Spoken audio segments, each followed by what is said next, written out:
Buen día, queridos educandos. Vamos a continuar con nuestra presentación de Historia Universal. Esta es la presentación final, la última presentación para los grupos A y B de los días sábados para los alumnos que van a presentar su examen a Comipems. En verdad estoy muy contento de que sea la última, porque esto fue un gran reto. Una de las cosas que más me complicó fue la grabación, por los titubeos, por las muletillas que terminaron derrotándome de una manera flagrante, humillante, y por más que yo repetí varias presentaciones, incluso si ustedes consideran que o creen que fueron grabadas a la primera, muchas de estas diapositivas desafortunadamente fueron el intento 40 o en algunos casos hasta 100 para que una diapositiva quedara correctamente o menos mal posible. Entonces fue sumamente complicado para mí en ese aspecto. Y sin embargo, todo esto tiene como finalidad que ustedes alcancen su objetivo. El que se hayan imaginado, el que tengan en la mente. Esto solamente es un material de apoyo. Nosotros reiteramos nuestra disposición para que ustedes tengan los medios necesarios que el curso les ofrece para alcanzar sus objetivos. No más, no menos. Y esto implica que ya ahorita, dentro de lo que yo pude hacer o que pude ayudarlos, hasta aquí termina mi papel. Y por eso les deseo muy buena suerte, independientemente de que haya gente que no crea en la suerte o que no les interese la suerte o que les interese más escuchar que tengan éxito. Sin embargo, pues yo no soy un demagogo para hablar de éxito. Sin más preámbulo, voy a dar inicio a este examen y espero que si les surge cualquier duda me escriban. Ya saben los medios adecuados para hacerlo.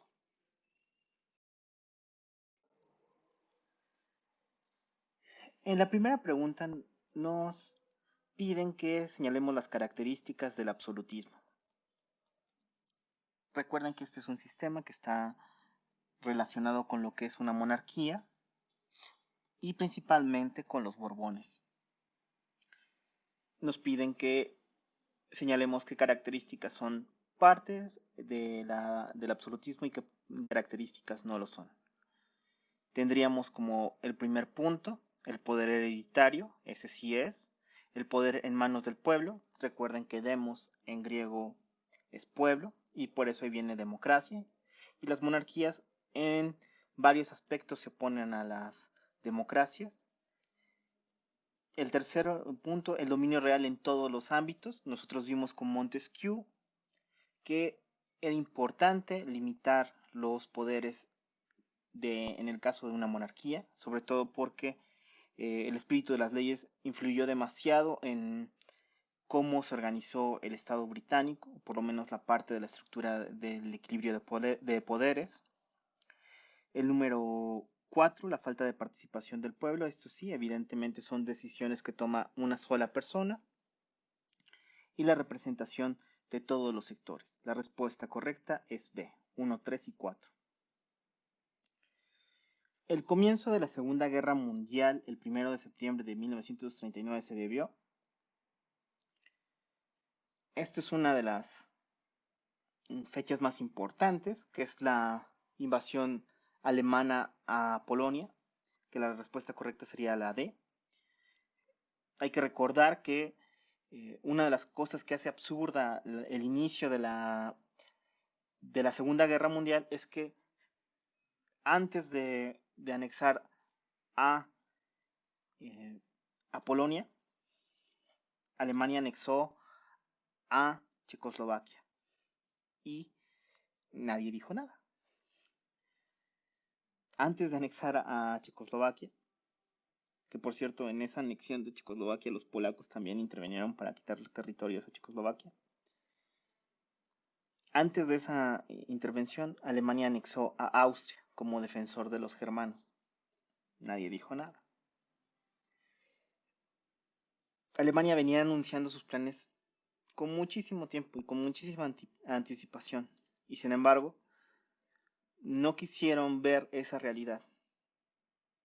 Pensaron que con tratados de no agresión iban a detener a una persona tan determinada y tan maléfica como era Hitler. Siguiente.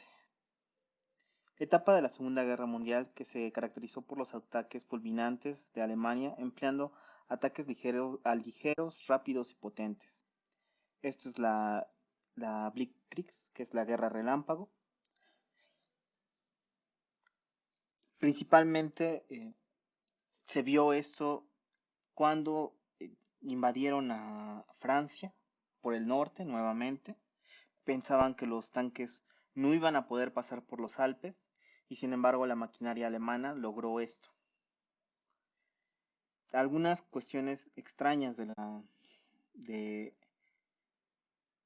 de la Alemania nazi, pues, fue que este plan lo ejecutaron a la perfección y que los franceses nuevamente su estrategia les tomó muchísimo recuperar el territorio perdido. Número 4. Los eruditos renacentistas se consagraron como exponentes del humanismo. La respuesta correcta es E. Bueno, hay que recordar que a ellos lo llaman erudito a una persona que no tiene un conocimiento especializado en una sola área del saber, sino que abarca varios rubros de las ciencias y de las artes.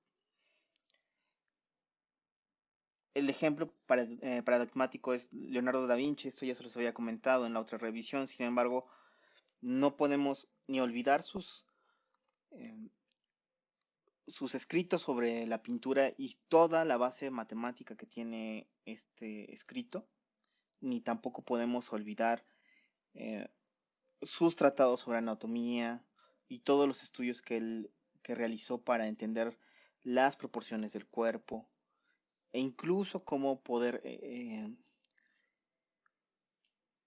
dibujarlas o pintarlas de la manera más adecuada según sus intenciones. La pregunta número 5 nos dice: la ilustración fue un acontecimiento histórico que se caracterizó por su visión del mundo basado en, y tenemos como opciones A, idealismo, B, la religión, 5, el racionalismo, perdón, C, el relacionalismo, D, el romanticismo y E, la escolástica. La respuesta correcta es el racionalismo. La razón es la que se toma como la luz, como la que representa, la que va a liberarnos del yugo de las creencias, de las injusticias. El idealismo es un movimiento que principalmente se sitúa en Alemania y que está basado en los escritos de Fichte, Hegel y Schelling. La religión, evidentemente, pues recuerden en la presentación que les hice de la Revolución Francesa, incluso pues ya una vez que se establece la república son perseguidos los sacerdotes, entonces no tiene nada que ver. El romanticismo sabemos que es un movimiento que está en el siglo XVIII y XIX y que tiene una gran influencia junto con el idealismo en varios movimientos nacionalistas, pero este no es el caso. Y la escolástica es un tipo de aproximación al pensamiento que empleaban principalmente los medievales. El paradigma es Santo Tomás de Aquino, en sus comentarios a las obras de Aristóteles o a las obras a obras bíblicas, en la cual son sumamente meticulosos en cómo se entiende cada una de las expresiones que están estudiando. Número 6. Una de las condiciones básicas para que se diera una revolución industrial fue, y tenemos que la respuesta correcta es la C, el perfeccionamiento de los medios de producción. No solamente son los inventos, sino también buscar las mejores materias primas para que se pudiera reproducir o se pudiera producir de mejor manera en algún objeto. Y les puse el ejemplo de la transición del cambio del carbón al coque y cómo esto permitió generar herramientas y partes que permitieron la elaboración de nuevas tecnologías. Número 7. Los grupos antagónicos durante la Revolución Rusa fueron jacobinos y girondinos, eso es de la Revolución Francesa, liberales y bolcheviques. Bueno, los liberales es más bien una postura política, no es estrictamente de Rusia. Federalistas y centralistas, esto es más de la revolución, perdón, de la historia de México. Bolcheviques y mencheviques. Esta sí, esta es la respuesta correcta porque se refieren exclusivamente a la revolución de octubre. Nosotros sabemos que durante la revolución de febrero la oposición fue entre los zaristas y los principalmente los socialistas que estaban integrados entre bolcheviques y mencheviques.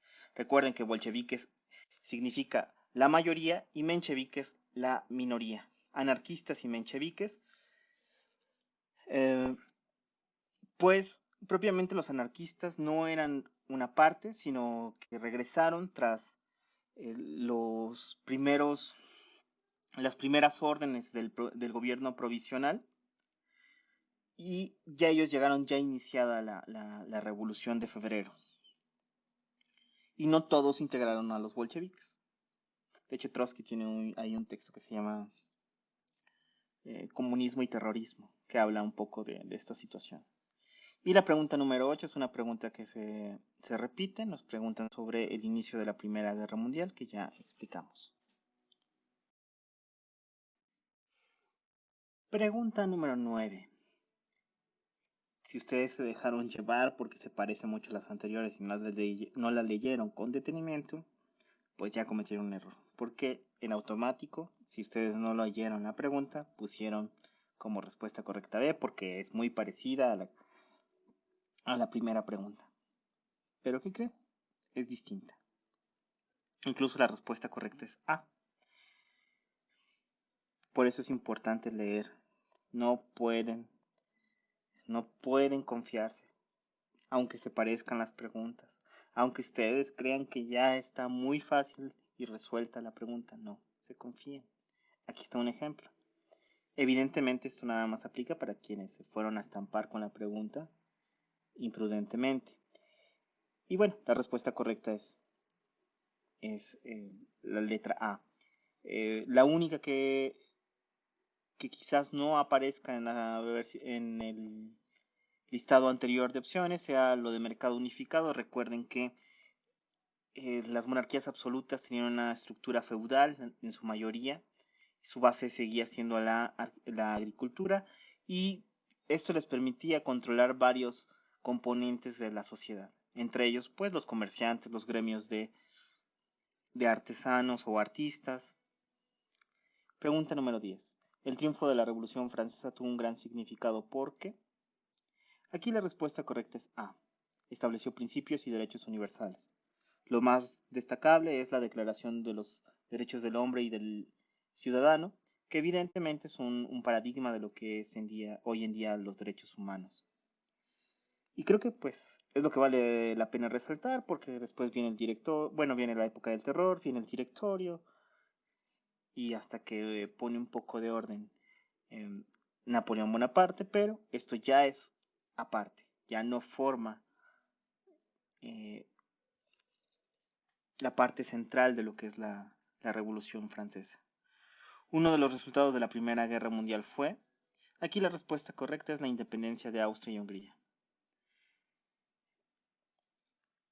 Esto es una consecuencia, sobre todo también la derrota de la monarquía con sus herederos que tuvieron que exiliarse.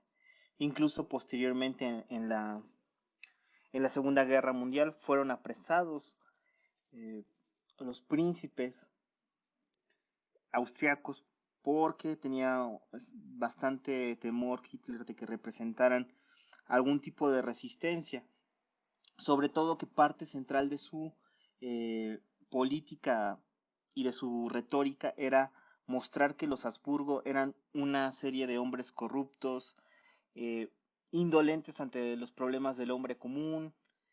Ya saben, la cantaleta ordinaria de los populistas. Esto no lo estoy inventando, viene dentro de su libro de Mi lucha de Hitler.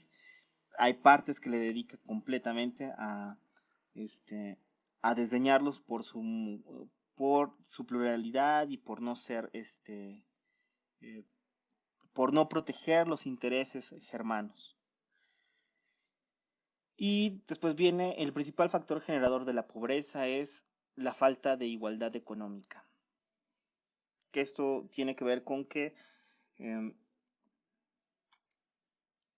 se considera desde el punto de vista que eh, desde el punto de vista político y sobre todo de aquel que atiende a las necesidades de la sociedad, de que eh, la pobreza es un elemento que se tiene que combatir, que este se debe principalmente a elementos que están por encima de las decisiones de los afectados y que por ende se le debe de tomar ciertas consideraciones. Es decir, eh, las personas no deciden ser pobres, están limitados por su educación, por sus oportunidades, y a esto se refiere esta pregunta. Pregunta número 13. Acontecimiento con el que se inicia la Segunda Guerra Mundial, esto ya lo vimos, la invasión de Alemania a Polonia.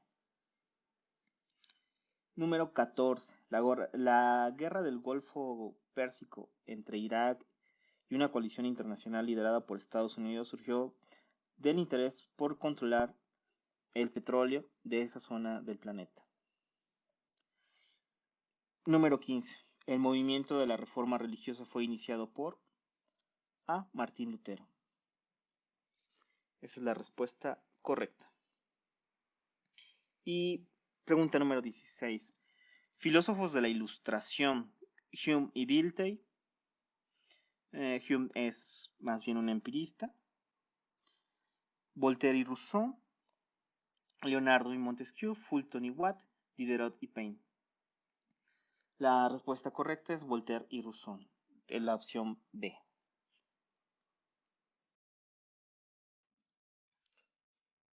Pregunta número 17. El desarrollo de las ciudades se presenta conjuntamente con el de la burguesía, una clase social vinculada al comercio y la reproducción de la riqueza. Esta definición de burguesía pues la hemos visto constantemente en la revolución industrial. Recuerden que el burgués es quien vive del trabajo del obrero y también vimos que el tercer estado, que principalmente estaba representado por la burguesía en la Revolución Francesa, fue parte esencial de eh, este movimiento. Número 18. Son características de la globalización. La respuesta correcta tenemos que es la B. 1, 2, 4 y 7. Interdependencia mundial, tratados de libre comercio, desarrollo del Internet y calentamiento global. Por supuesto que pues ustedes tienen que pensar cómo se integran cada una de estas opciones. La interdependencia mundial implica que las crisis que padece una nación no necesariamente está causada por errores o elementos eh, elementos propios de su economía, sino que tiene que ver con que algo que le afecta a otro país o que afecta una cadena de producción tiene consecuencias directas con su economía. Entonces, pues, eso sería una parte. Eso es la interdependencia mundial. Tratados de libre comercio, evidentemente, lo que tratan de hacer son fortalecer cadenas de producción que generen mayor ganancia a los capitalistas. El ejemplo de esto son las armadoras de autos que están en distintos países, independientemente de su país o de origen.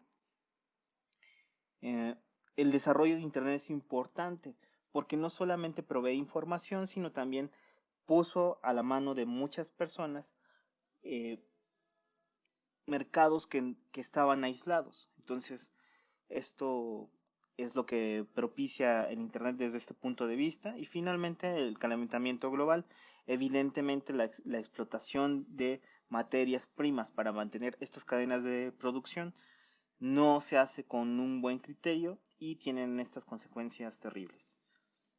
Pregunta número 19. Clasifica los acontecimientos que se dieron en la Primera Guerra Mundial y la Revolución Rusa.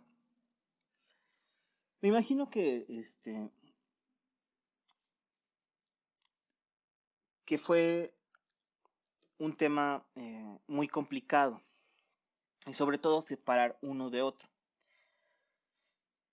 porque se dan dentro del mismo contexto, el final de la Primera Guerra Mundial, el inicio de el inicio completo de la Revolución Rusa, ¿no? Y entonces, eh,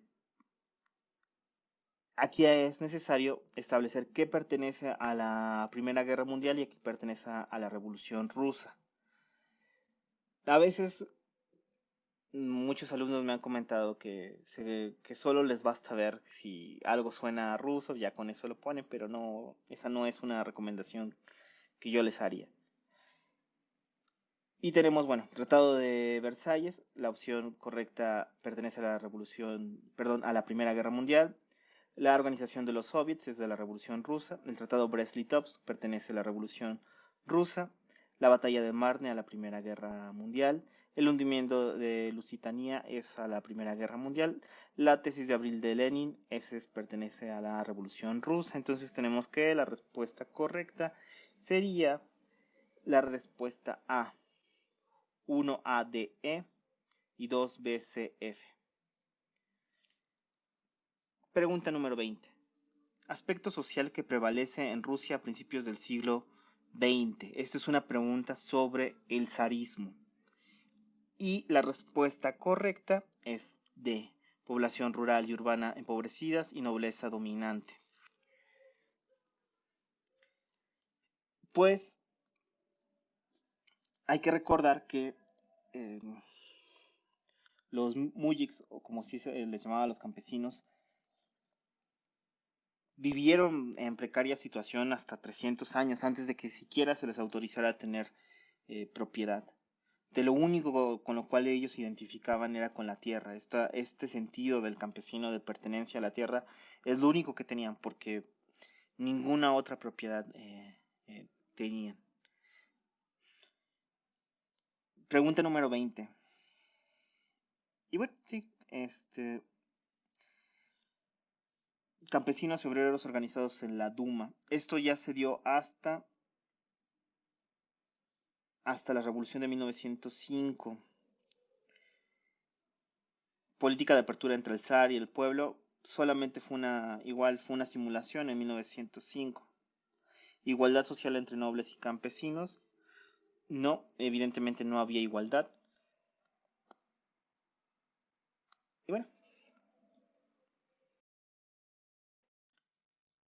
de las siguientes afirmaciones, ¿cuáles son congruentes con el Renacimiento? Inspiración en la antigüedad clásica, propagación de la fe religiosa, exaltación del humano e individual, falta de la libertad individual y búsqueda de la belleza ideal.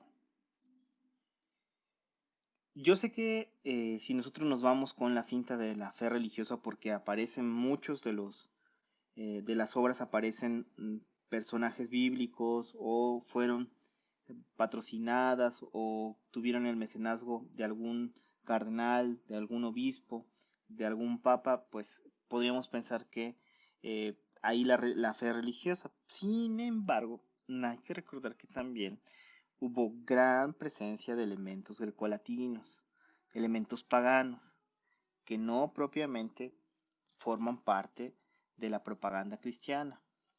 De hecho, incluso algunos son opuestos. Entonces, por eso queda fuera esa posibilidad. Las otras creo que son muy claras. Inspiración en la antigüedad clásica, sí.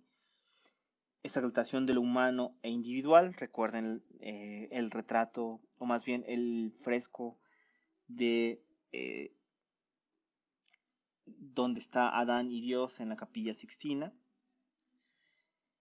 Y finalmente, búsqueda de la belleza ideal, pues las proporciones o la proporción áurea, que era lo que buscaban los pintores renacentistas, está presente en cada uno de estos autores. Pregunta número 22. Entre los aspectos más importantes de la Ilustración podemos destacar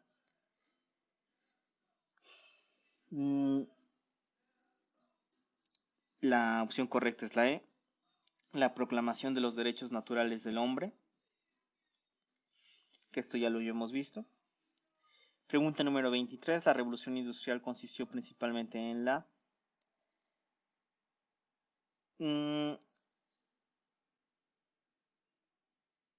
mecanización de la producción. Esa es la respuesta correcta. La toma del poder por los obreros es una lucha que se inició en ella, pero no se logró. Y ni siquiera fue en lo que consistió, sino más bien una consecuencia. La igualdad de las clases sociales, eso no existe. La industria en manos de los obreros tampoco existe. Y escasez de la mano de obra, justamente eso era lo opuesto. En Inglaterra la gente dormía en las fábricas para poder conservar su trabajo. 24. Una de las causas de la Primera Guerra Mundial fue las rivalidades imperiales. Recuerden estos pleitos que no se acababan por territorios, por salidas al mar, por dominios en África y en Asia, por materias primas. Y finalmente terminaron con esta bella época e iniciaron los conflictos mundiales. Número 25. Desde mediados de los años 30, los regímenes fascistas se preparaban activamente para la guerra. En 1936 llegaron a un acuerdo con el imperio japonés, conformando así el eje Berlín-Roma-Tokio.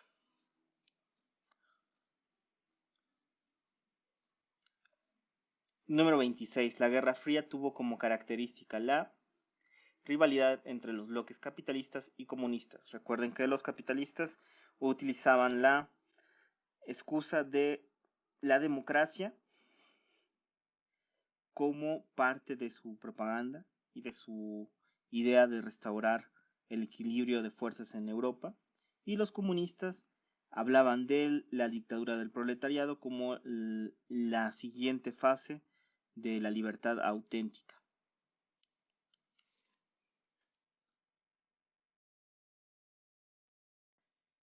Pregunta 27. Nación que por la revolución industrial se convirtió en la primera potencia del siglo XIX. Aquí la respuesta correcta es Inglaterra. Portugal no podría serlo. De hecho, en el siglo XIX perdió su principal colonia, que fue Brasil. Alemania todavía no estaba unificada, eso fue casi hasta el final del XIX. Francia tuvo un momento de apogeo que fue con Napoleón, posteriormente pierde bastantes guerras. Y Holanda tiene algunos movimientos de independencia, de unificación, sin embargo, pues no se le puede establecer como una potencia, sobre todo porque pensemos que Inglaterra logró atacar o penetrar lugares que eran infranqueables hasta ese momento, como fue la China del siglo XIX, con la guerra del opio y posteriormente la guerra de los Boxers. Número 28. Los Estados Unidos de América entraron a la Primera Guerra Mundial pues tenemos que las agresiones ya habían empezado desde mucho antes. Sin embargo, la eh, la declaración oficial de guerra es lo que dice la opción D. El hundimiento de barcos norteamericanos fue esencial, o sea, fue lo que señalaron. Número 29. Integraron potencias del eje en la Segunda Guerra Mundial. Esto ya lo vimos, es Alemania, Italia y Japón. La respuesta correcta es A. Número 30. Hecho que marca el inicio de la historia moderna. Lo que nos están preguntando en otros términos es el final de la época medieval y es la caída de Constantinopla. Sí, sirve que recuerden la fecha exacta, que se las había comentado, que es el 29 de mayo de 1453. Número 31. El absolutismo forma de gobierno predominante en Europa en los siglos XVI y XVIII tuvo como principal característica, y aquí la respuesta correcta es C. Consolidar un poder fuerte y centralizado. Recuerden la frase, el Estado soy yo, de Luis XIV. 32. La teoría del derecho divino fundamentó la forma de gobierno conocido como absolutismo. Recuerden que una de las cosas que más pesaba en muchos de los reyes que fueron depuestos, y por eso no manifestaba mayor apego al poder, incluso de algunos como fue Nicolás II, es que ellos se miraban a sí mismos como el Estado, como los responsables absolutos de cada una de las cosas que pasaban. Y sabían que esto era, o entendían esto como un mandato divino. Por eso también estaba ahí un problema, ¿no? Porque si ellos asumían esto como un mandato divino, difícilmente iban a poder seguir el consejo de los hombres. Depositaban demasiada responsabilidad, y si aparecía algún rey que fuese tremendamente violento, pues las consecuencias eran terribles y escalofriantes.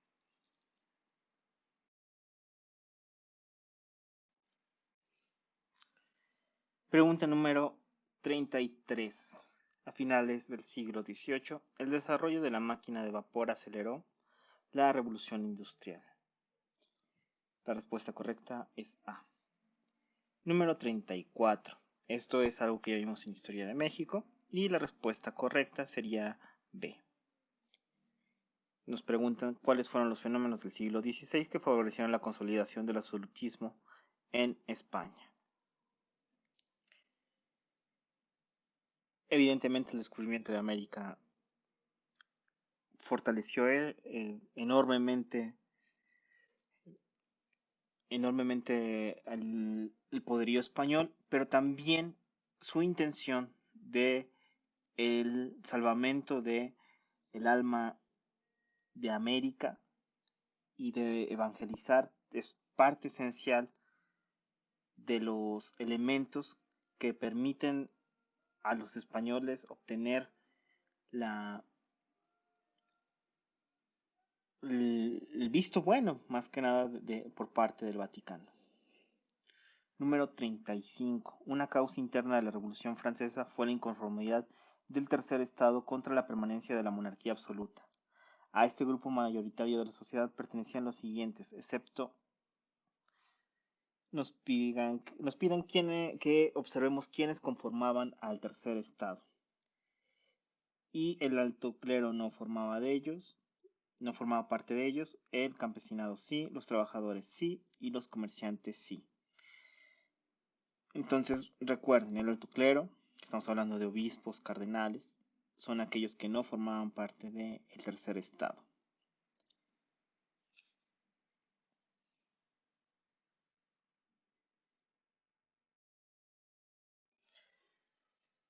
Pregunta número 36. Clase social que se vio notablemente fortalecida durante el Renacimiento. La respuesta correcta es A, burguesía. Aristocracia, siervos y señores feudales. Dos pertenecen al medievo, y la aristocracia es un tipo de, en algunos casos, un tipo de gobierno que se ve representado en la oligarquía, que esa es su parte negativa según Aristóteles, y su parte virtuosa sería la aristocracia, o también así se les denomina a las clases altas en regímenes absolutistas. Sin embargo, la burguesía forma parte, o desde aquí se le ve, con el final de las cruzadas, se abren nuevas vías de comercio, y entonces los comerciantes son los que empiezan a generar riqueza, a generar influencia, que más adelante van a capitalizar como influencia política. Sin embargo, con el fin de varios conflictos bélicos, pues se restablecen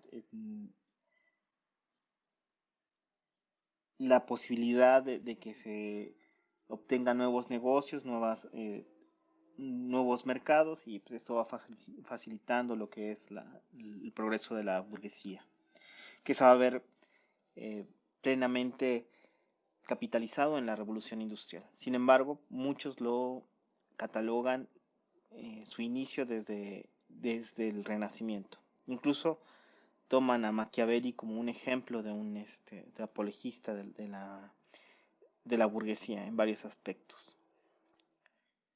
Número 37. Son características del sistema de gobierno absolutista que predominó en Europa durante los siglos XVI al XVIII, excepto, y nos dicen que establezcamos cuáles son las características del sistema de gobierno absolutista. Esto es algo que ya hemos visto con anterioridad. Nos piden que seleccionemos la que no forma parte. La que no forma parte es la elección del gobierno a través del sufragio popular. Es decir, evidentemente en una monarquía no había elecciones. Número 38. Indica la secuencia que ordena cronológicamente los eventos asociados con el desarrollo de la Primera Guerra Mundial. Esta pregunta tiene una solución sencilla. Si nosotros vemos lo del Tratado de Versalles, pues casi ya está resuelta con ver que el Tratado de Versalles es la última parte y que casi no hay gran controversia de que eso fue al final. Si empezamos por el inicio, ahí ya tenemos una problemática. Sobre todo porque la formación de bloques de países centrales y países aliados suena más bien como acuerdos de guerra. Sin embargo, recuerden la antigüedad de la Triple Alianza y de la Triple Entente. No se formaron por la guerra, sino que ya eran pactos que tenían con mucha anterioridad. Incluso los pactos que tenían el Reino Unido con Bélgica son muchísimo antes de la Primera Guerra Mundial. Posteriormente, el asesinato en Sarajevo del archiduque Francisco Fernando. Esto es uno de los elementos que genera las tensiones entre Serbia, el Imperio Austrohúngaro y Rusia. Y finalmente, pues ya se van a dar todos los enfrentamientos que señalan. Aquí la respuesta correcta de la pregunta 38 es el inciso B.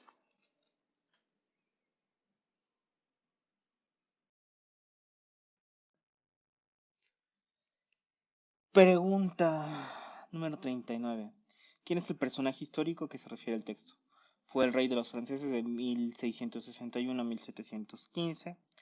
Ha sido considerado como el monarca más representativo del absolutismo europeo y se le atribuye la frase "el Estado soy yo". Durante su gobierno, la política económica fue dirigida por el ministro Colbert y Francia conquistó sus primeras colonias. La respuesta correcta es Luis XIV, el Rey Sol. Pregunta número 40. ¿Qué acontecimiento se relaciona con el inicio de la Revolución Francesa? El más importante, la toma de la Bastilla, el 14 de julio de 1789.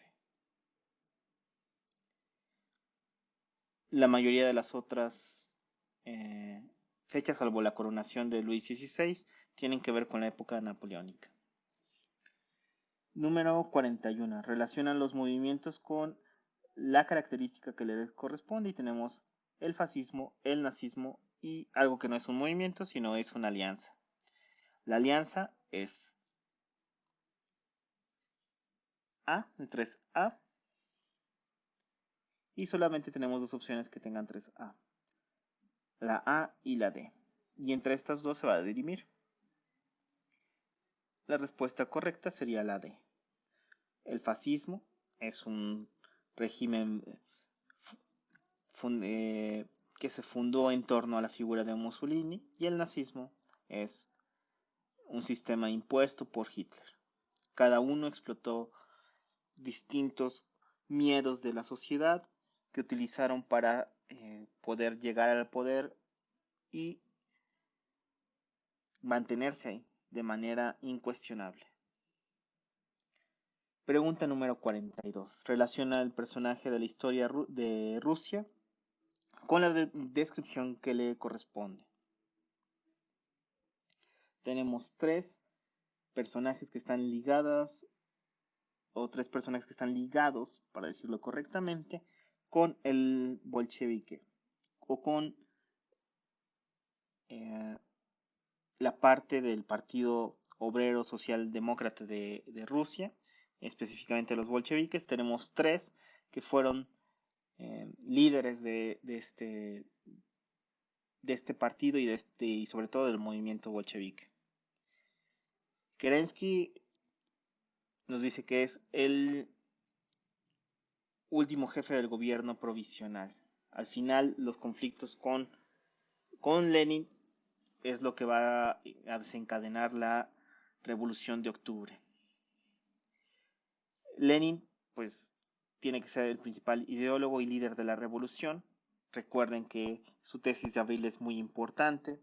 Incluso sus apasionados discursos y meditaciones sobre si su revolución es únicamente una revolución campesina o también es una superación de las limitaciones que implican las democracias. Él reflexiona en torno a esto y sus obras completas son larguísimas. Es un escritor muy prolífico. Y Stalin es quien, tras la muerte de Lenin, asumen un cargo que solo se mantiene mientras Stalin está y es el principal protagonista por parte de los rusos durante la Segunda Guerra Mundial. Entonces, la respuesta correcta de la pregunta número 42 es B. Número 43. Con el nombre del Tercer Reich se hace referencia al gobierno de... Aquí esta es una pregunta muy sencilla, al gobierno nazista de Adolf Hitler.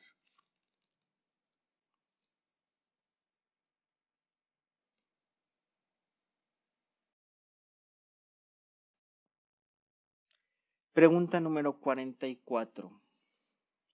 ¿Qué acontecimiento se relaciona con el inicio de la Revolución Francesa? Esto es una pregunta que ya hemos visto, la toma de la Bastilla. Pregunta número 45. El Renacimiento tuvo como base filosófica al humanismo. Que recuerden, esto se ve representado incluso en las obras de arte, donde se pone mayor atención no a los problemas de la relación del hombre con Dios, sino a la naturaleza del hombre. Y si éste posee o no posee una naturaleza divina, cuáles son los elementos que lo atan a la tierra, es decir, que lo hacen un ser terrenal. También cuáles son aspectos necesarios o propios del hombre. Incluso ya la fe no es la principal característica que se refleja en las obras, sino la belleza, la perfección y sobre todo la simetría y las proporciones áureas se ven representadas en las obras de arte. Pregunta número 46. Uno de los inventos más importantes utilizado en el Renacimiento fue, pues tenemos que es la imprenta. La respuesta correcta es la E. Sí, o sea, sin la imprenta no podríamos entender lo que fue más adelante la Reforma y la Contrarreforma. Pregunta número 47. Señala el orden cronológico de los conflictos bélicos del siglo XX. La respuesta correcta es la D, y esto implicaría que lo primero que sucede es la Primera Guerra Mundial de 1914 a 1918. Posteriormente tendremos que es la 4, la Guerra Civil Española, que es del 36 al 39. Posteriormente tenemos que la respuesta siguiente sería la Guerra de Corea. Tiene algunos conflictos en el 49 y después otros en los 50. Entonces, sobre todo el asunto es que en Corea hubo dos guerras o dos periodos de guerra importantes, y finalmente sería la Guerra de Vietnam, que las hostilidades, o la que más recuerdan los americanos, las hostilidades se iniciaron a finales de los 60 y van a culminar a principios de los 70. Pregunta número 48. Ordena cronológicamente los acontecimientos relacionados con la Primera Guerra Mundial. La respuesta correcta es la C. Tendríamos que lo primero son las rivalidades económicas entre potencias. Esto está plenamente reconocido en todas las guerras anteriores, en los pactos, en la Conferencia de Berlín. Luego vendría la formación de la Triple Alianza y la Triple Entente. Luego vendría la declaración de guerra y formación de los frentes de combate tras el asesinato del archiduque. Vendría la salida del ejército rojo en la Primera Guerra Mundial, firmada por Trotsky. Y finalmente vendría la firma del Tratado de Versalles, o que actualmente algunos los conocen como los Tratados de París. Recuerden que muchos de los tratados llevan el nombre del lugar donde se firman. Puede ser el lugar exacto o la ciudad únicamente.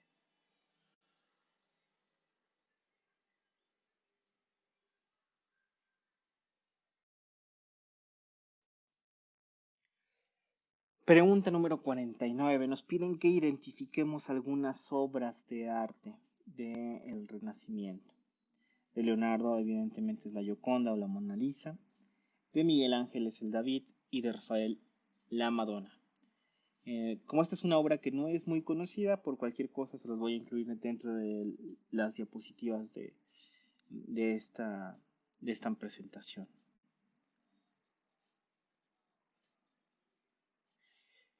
Pregunta número 50.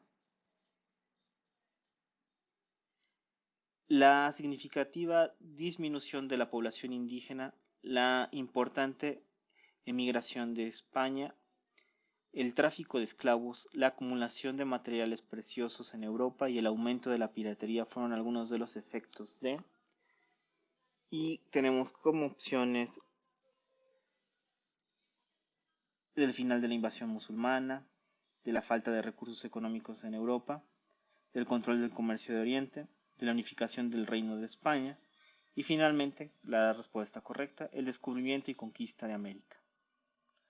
Evidentemente la migración que se refieren es a la que sucedió o aconteció de los españoles a América, e incluso de algunos esclavos que los ingleses también trajeron a sus respectivas colonias.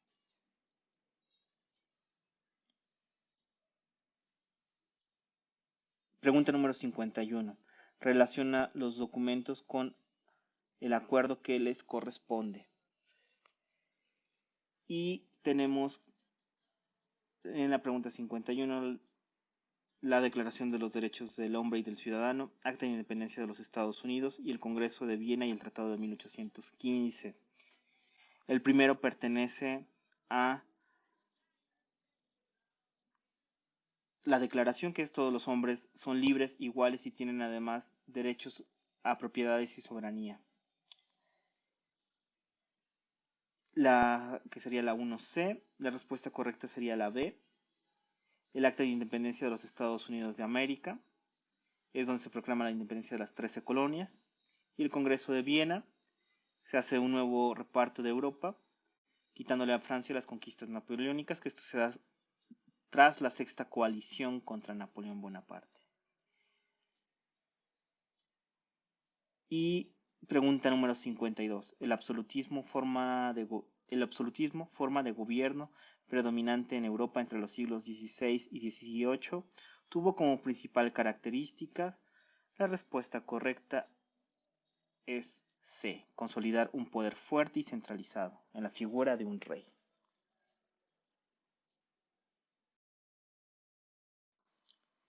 Pregunta número 53. Relaciona el personaje con la característica que les corresponde. Principalmente son personajes que su mayor trascendencia la obtuvieron en el siglo XX.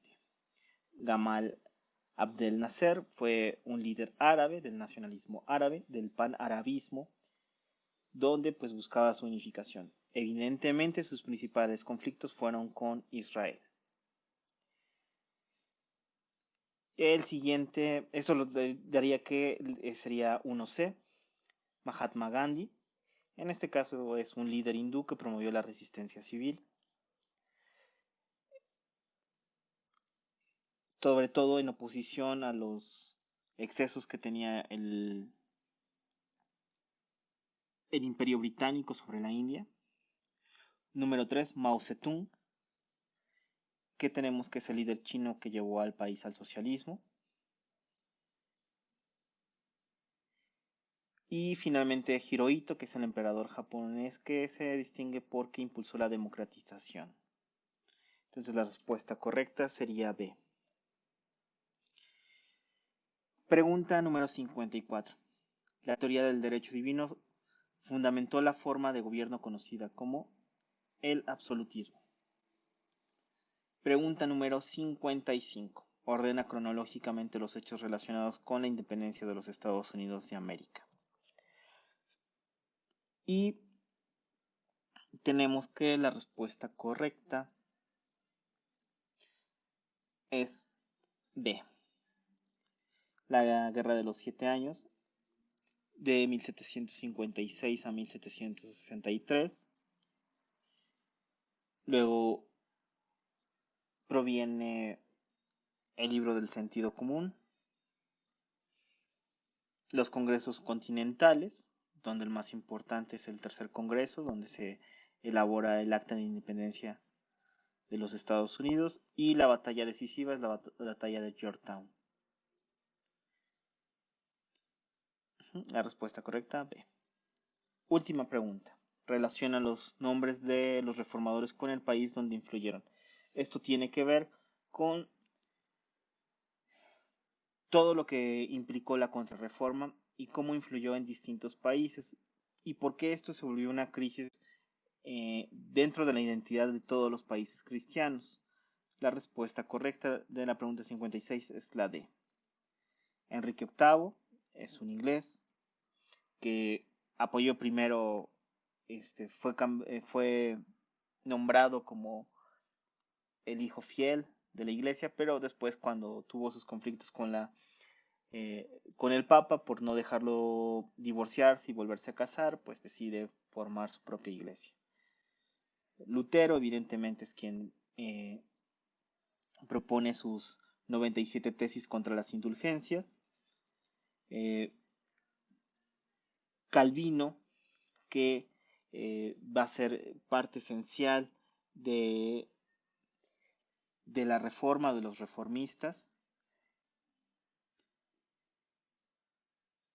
Él es un francés y va a provocar gran parte de los conflictos entre protestantes y católicos en Francia. Y Zwinglio, que forma parte de de este movimiento reformista en Suiza.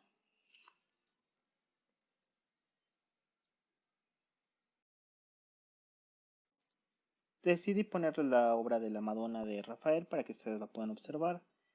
Es sumamente notable el trabajo de este pintor. Tenemos en la figura central a la Virgen con el Niño Jesús y tenemos a San Sixto y a Santa Bárbara, que son dos cristianos conversos que eh, cada uno obtuvo su santidad por distintos motivos. Quizás la historia más interesante es la de Santa Bárbara, que fue martirizada, que fue incluso decapitada por su propio padre, según las historias cristianas, y que cuando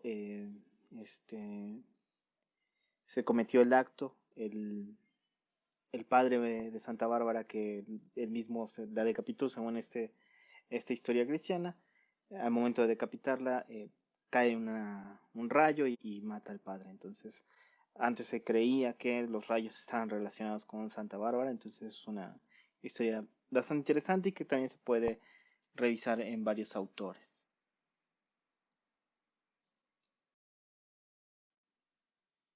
No sé si tengan la misma impresión que yo, pero llegar ya a esta última diapositiva fue sumamente cansado y extenso, eh, sobre todo por el modo en que se dieron las cosas. No, esto no estaba planeado y sin embargo pues tuvimos que improvisar. Lo que tienen en pantalla es un busto de Platón. Quise iniciar, la imagen inicial es Tucídides, el autor de la Guerra del Peloponeso, y quise terminar con el autor de La República y el Banquete. Más allá de todos los aspectos que implican el examen, sí quiero que consideren y que reflexionen en torno a varias cuestiones. Primero, ¿cómo van a enfrentar el examen? Es una incógnita que incluso parece que las autoridades comparten. Y también cómo deben de cuidarse es parte esencial de lo que va a ser la aplicación del examen. Ustedes van a tener una aplicación en muchos aspectos inédita. Nadie va o nadie había enfrentado no solamente la complejidad del examen, sino también la complejidad de mantenerse sano y mantener las medidas básicas de sanidad que están solicitando las autoridades. Entonces, por lo menos en la historia del Comipems, no creo que haya habido una generación que haya tenido que enfrentar lo que ustedes van a enfrentar. No creo que no estén listos, me parece que sí lo están y que tienen la preparación tanto académica como psicológica para afrontar este reto. Quizás valga la pena recordarles algunos aspectos que son esenciales en la presentación del examen antes de que propiamente me despida de ustedes. Cuando yo fui a hacer este examen, eh, recuerdo que eh, hicimos el recorrido, mi padre y yo, para ver dónde era la sede. A mí, desde donde yo vivo hasta donde me tocó era lejísimos, me tocó hasta la calzada del Hueso. Para mí era una distancia sumamente considerable. Entonces, un día antes decidimos ir a ver dónde estaba, los medios para llegar y revisarlo. Quizás hoy no sea tan necesario. Sin embargo, después de ya ver cómo fue este proceso, al día siguiente salimos con mucho tiempo de anticipación y llegué muy temprano. Llegué una hora antes del examen. Mi premio por llegar una hora antes del examen fue que me metieron a un salón donde no había sillas, donde no había pupitres y lo único que había era dos cartones, uno para que te sentaras sobre él y otro para que te recargaras para llenar tus alveolos este, o contestar el examen. ese fue mi premio por llegar temprano. Y es que hay situaciones a las cuales uno no está preparado porque no están planeadas o porque no están dentro de lo que nosotros tenemos como un panorama de lo posible. Y esto les puede suceder. Sin embargo, mi intención no es asustarlos, sino que a pesar de esas circunstancias ustedes tienen todos los medios y tienen todas las herramientas para llevar a cabo un buen examen. Por más que se hagan o se inventen cosas, la, la situación va a ser el alumno frente el examen. Es una relación que no se va a poder disolver y que es para la cual nosotros creemos que están preparados. Tomen sus precauciones, estén atentos a las indicaciones de las autoridades. Independientemente de todo, repasen. Yo sí les pediría que no, el último día o el día antes de que les toque el examen, no pretendan estudiar todo lo que no hicieron con anterioridad. No tiene mucho caso. Entonces, es más importante llegar descansados, no dormirse y prever sus vías de ingreso al examen. Independientemente de la modalidad que se decida y que determinen cómo se les va a presentar el examen. Es una situación única. Nadie había estado en sus zapatos, por lo menos en la historia del examen de Comipens. Y sin embargo, pues, ante esa situación, esperemos que ustedes sepan afrontarlo de la manera más eh, virtuosa posible. Más allá de cualquier circunstancia, yo no esperaría menos de ustedes. Espero que logren sus objetivos, que se encuentren con cada una de los que se encuentren con cada uno de los objetivos que desean lograr. Y pues formalmente me despido. Les deseo la mayor de la suerte. Y pues muchas gracias por su atención y comprensión. Nuevamente una disculpa por todos los titubeos, por todas estas muletillas, por estas pausas que eh, se generaban porque traté de generar expresiones más claras y menos ambiguas. Y pues créanme, no era algo que estuviese planeado, sin embargo, pues algunos temas lo ameritaban. Nuevamente, gracias.